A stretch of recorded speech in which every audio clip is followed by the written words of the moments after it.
सर्वांना क्रांतिकारी जय भीम, जय शिवराय.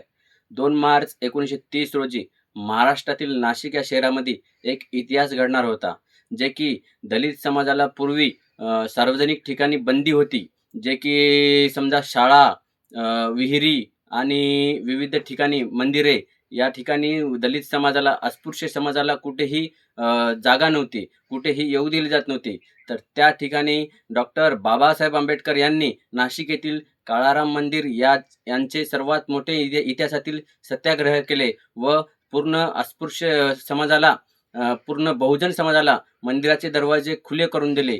आणि अशातच तुम्हाला मी सांगू इच्छितो की आजही जाती हे रूढी परंपरा कुठेतरी कुठेतरी काही ना काहीतरी जिवंत आहेच. तर त्यामुळेच काल परवाची तुम्हाला गोष्ट सांगतो. तेलंगणामधील एक दलित महिला एका बाळाला दर्शनासाठी मंदिरामध्ये घेऊन जात होती.